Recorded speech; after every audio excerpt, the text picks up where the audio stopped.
dhammaan akhyaarta kala duwan ee ku xidhan telefishinka caalamiga ah ee STN TV kusoo dhawaada warbixin toddobaadle ah oo aan idinka diyaariyay taariikhdii hore ee Soomaalida iyo halka ay ka soo jeeday.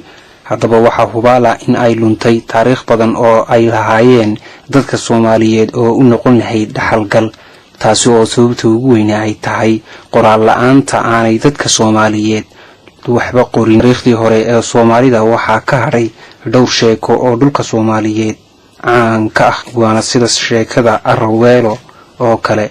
gabayada xiliyadan dambe la qoray waxay u badan yihiin suugaantii qarnigii 9. inta dabadeed waxaa jira qoraallo la isku raacsan yahay oo wax ka sheegay ama ka tilmaamaya deegaanada Soomaalida. faraacinta iyo xiriirkii ay Soomaalidu hayeen ayaa waxaa ka mid ahaa waxyaabaha la isku raacsan yahay ee qoran.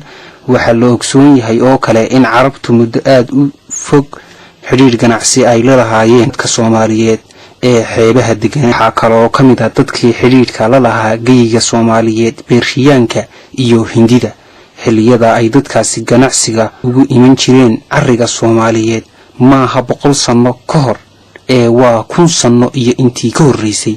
dadkii faraacinta la odhan jiray oo uu ku noolaa dhulka imika loo yaqaano Masar waxa ay lahaayeen aqoon ilaa maanta laga yaaban yahay oo aan si fudud lagu ogaan karin. waxaa tusaale kaaga filan ahraamta weli uu taagan yahay dhismahoodii iyo dawadii ay marin jireen meydadka boqoradooda. dadka faraacinta la odhan jiray muddooyinkan dambe waxaa soo baxaya doodo odhanaya dadka faraacintu waxay ka soo jeedaan asal ahaan dadka Soomaaliyeed, waxaynay markii horeba ka yimaadeen deegaanka Soomaalidu degto oo ay u yaqaanaan Puntland. aragti kale ayaa tilmaamaysa in dadka Soomaaliyeed asal ahaan ka soo jeedo dad ka soo guuray dhulka Carabta, dadkaasi oo dhex galay dadkii asal ahaan deganaa Geeska Afrika.